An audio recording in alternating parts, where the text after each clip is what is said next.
The post-secondary transition process is a significant milestone in the lives of families with students with disabilities. It marks a time of opportunity as they embark on a journey beyond high school.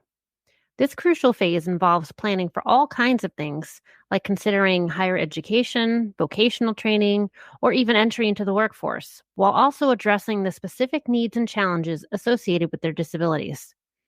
We're looking to provide you with a comprehensive overview of the process, offering some insights into the various aspects of preparation, support, and resources available to ensure your child's successful journey into adulthood, equipping you with the knowledge you need to help achieve their goals and aspirations.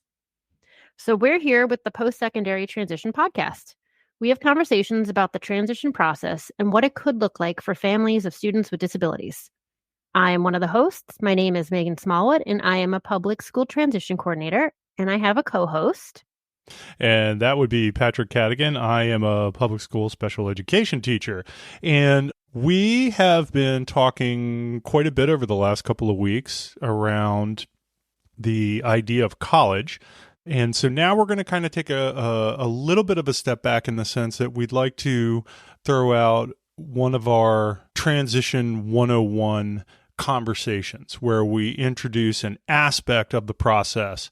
And one of the things that has come up quite a bit in a lot of the different discussions that we've had is this notion of a digital portfolio. So, what is a digital portfolio? I had not even heard of one before we started having these conversations, and I will be honest, I have been chomping at the bit to figure this out. So, to give a definition, a digital portfolio for students with disabilities would be an online collection of a student's work, achievements, experiences, and it's specifically designed to showcase their abilities and accomplishments within an educational context. Okay. The portfolio is created using digital tools and platforms, and it serves as a way to document and demonstrate the student's progress, skills, and growth over time. And there are lots of different ways that you could do this. So we're just going to kind of have a very broad conversation around it. But Meghan, you're the transition coordinator. Why is this important? So, just thinking of our students with disabilities, they need accommodations, right? This is just another accommodation we can offer because it just is an individualized showcase. It gives the space for them to show their strengths, their talents, any of their achievements that they've had, and really, like I said, accommodates their unique abilities and needs. It also just provides that visual representation because we know a lot of our students might struggle with those traditional methods of communication. So a digital portfolio can just really incorporate pictures, videos, other interactive elements to show and express their accomplishments so everyone truly understands what they have been able to do during their time in a school system. It can also track progress over time and just highlight those milestones and improvements. I've had students who, over their time in our work programs, really just grow. And it was so nice before they'd exit to show pictures of them back when they started to where they were then and write a little statement about how independent they've come and, what they're able to do on their own. So it sounds like this is something that could be very flexible. Absolutely. It's definitely individualized. And as we get a little more into it, you can see not every section of a digital portfolio applies to every student. So you really can just make it tailored to what you need to show or want to show. It also just encourages that student to take ownership of their learning journey. So as they're creating this portfolio with staff and family, because family has input too, it gives them a chance to self-advocate what's valuable from their educational and their personal development over all that time they've spent in school. I found that it's really motivating because students really like being engaged in the process and able to have a say in what goes into their portfolio. So, for example, a lot of questions we will get maybe in regards to our students who are on the lower cognitive end. And I've had people say, well, how can they really have a say in it? We have pictures of them. We have videos of them from their work experiences, from their time in school from whatever activity they're doing. And we can present the choices to them. Which one would you like to show in your portfolio? Do you want to show the video of you shredding, or do you want to show the video of you, pushing the grocery cart back? So that's their way of advocating and having some say in what goes in, and just really be proud of what they've accomplished. And it may seem small to some, but that's a huge milestone for many of our friends as they leave the school system.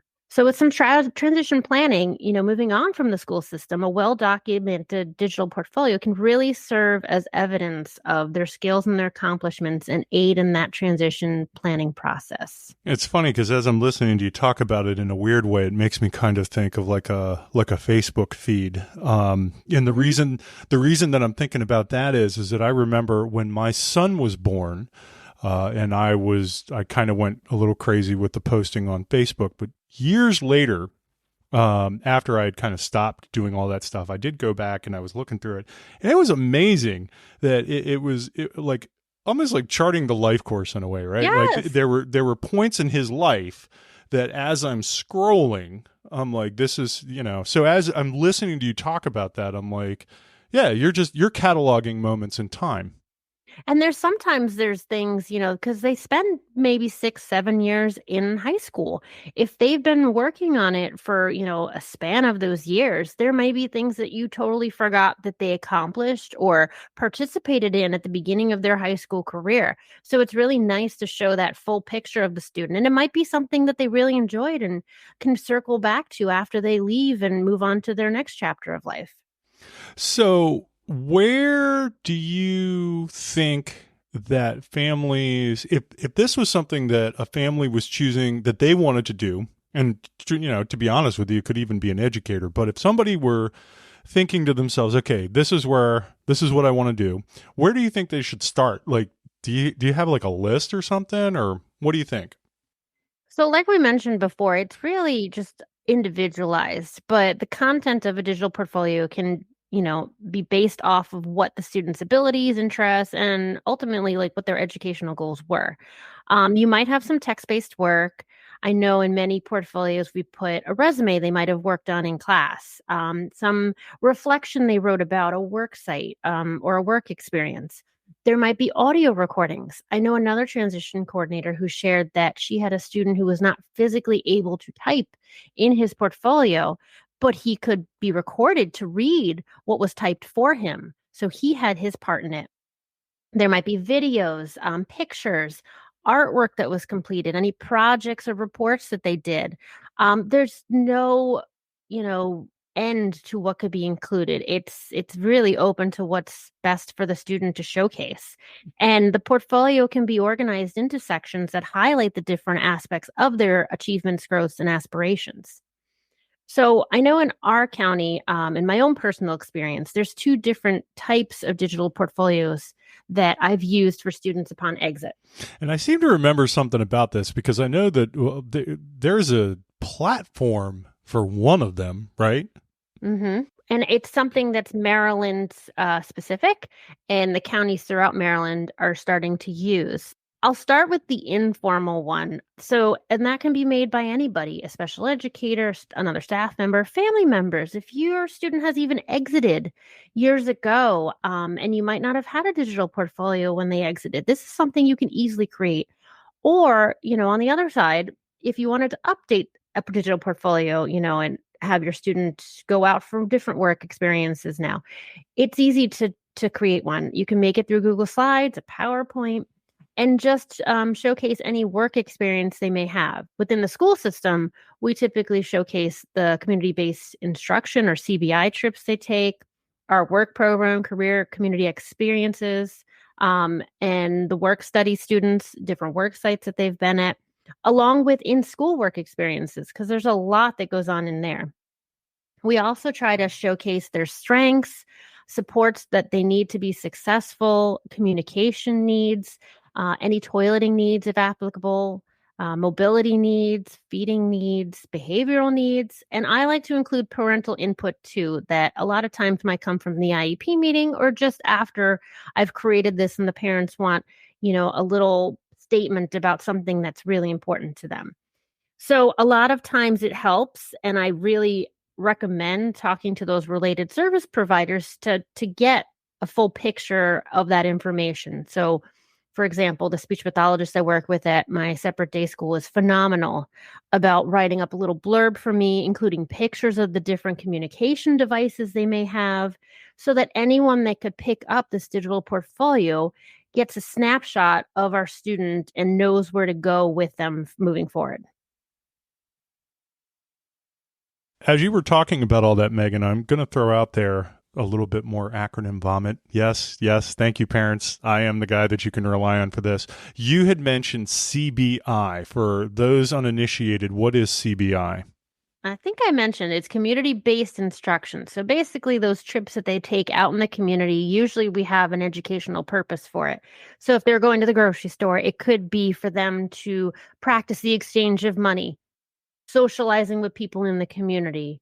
If they are looking at the different types of careers out there, they could be visiting a hospitality site to see what the jobs are like and if it would be a good fit for them. So just we really are pushing for more time in the community. So we take a lot of trips. Very cool. All right. So that is essentially an overview of the informal. Now, talk to me, explain to me a little bit about the more formal. So the formal option is something throughout Maryland that all the counties are currently rolling out if they haven't already. And it's the digital portfolio from Maryland Transition through the Johns Hopkins University. It highlights different areas and again, totally individualized for your student. There's different pathways, but overall, they have a section on the profile of a student. So that can include the personal traits, interests, extracurricular activities, if there's any honors or awards they may have received, or any volunteer activities that they're a part of, education. And again, this is individualized. So if a student is looking at a post secondary option that might include furthering their education, like we've talked about Think College, we've talked about Terps Exceed, this would be a great section for them to complete because it showcases their education supports, self advocacy, other pieces they might want to share if they're going on to work with a disability support services office. A huge section that we focus on with our students is the work section, and that does cover career exploration. So if they've done an interest inventory with the transition coordinator or a staff member, we can include the results there. A work environment. So it has a nice little table in there that talks about your preference. Do you like working indoors or outdoors? Do you like a noisy or a quiet environment? So just including that kind of information.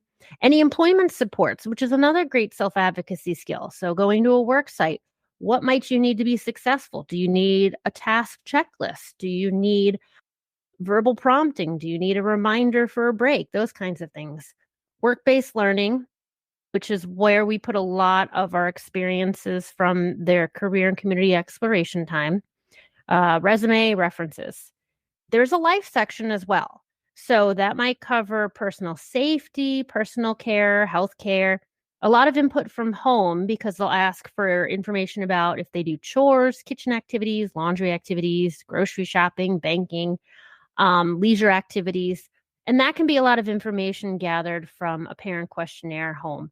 Or if you're a parent helping to fill this out, you have access to that information, hopefully. And then it's just completely customized and individualized by the student. And again, this, similar to our informal version, can include pictures, videos, work samples, whatever you want to put in there, audio. It's totally up to the individual and their support.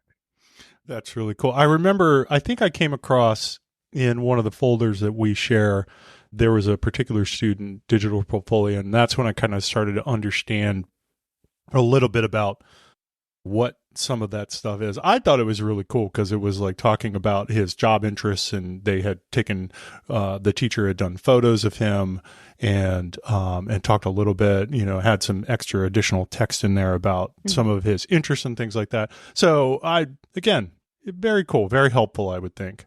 Yeah, absolutely. I think it's a great option moving forward to see, where they can go from here. I know a lot of families are worried about it when they leave. It's like going off the big cliff, leaving the school system. But I feel like this will help to make sure all the things that they've worked on, all the hard work that's been put in, all the supports that hadn't been in place, because a lot of the information I might gather will come from the IEP too. So we know when they leave, they go on to a day program or an agency, they're not going to be looking at the IEP anymore. But this can house a lot of that stuff that we know helped them be successful in another place. All right. So I would say that that would give us another rung on the Transition 101 ladder that we've been climbing. So that is really good stuff.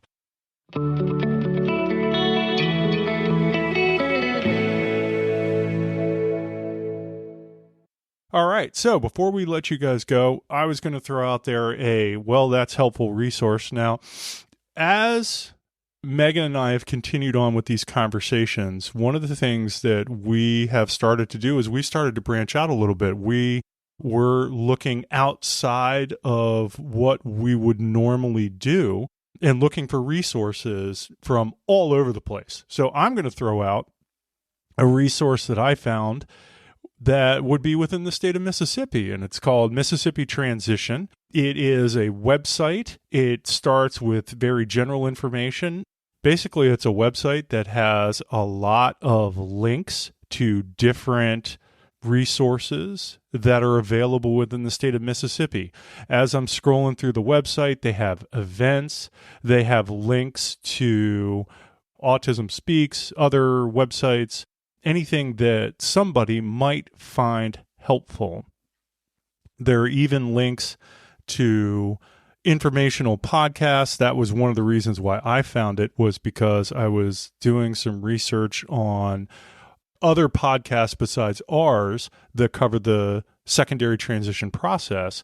And so I came across this site. So anyway, Mississippi Transition, it can be found at mstransition.org. If you happen to find yourself in the state of Mississippi and you're looking for some transition information, this will be a good one to go to. All right, Miss Meghan, I think that we have covered everything that we're going to talk about, correct? I think so. All right. So then please follow the information from this conversation in our show notes. Like, follow, share out the podcast. Visit our YouTube channel where we've posted videos of all the conversations. We're also doing some of the legwork for you, curating videos of topics that revolve around transition. We've got playlists for guardianship, alternatives to guardianship, able accounts, and still more to come. So be sure to subscribe there as well. And finally, check out the website. Lots and lots of information, lots of resources around the transition process. You'll find our contact information there. Go to www.postsecondarytransition.com. It's a good one. All right, Miss Meghan. Well, this is a good conversation. I feel like I know more than I did before. Awesome. That's what we strive for. So, thank you. And we look forward to more conversations with you in the future. Thank you, everybody.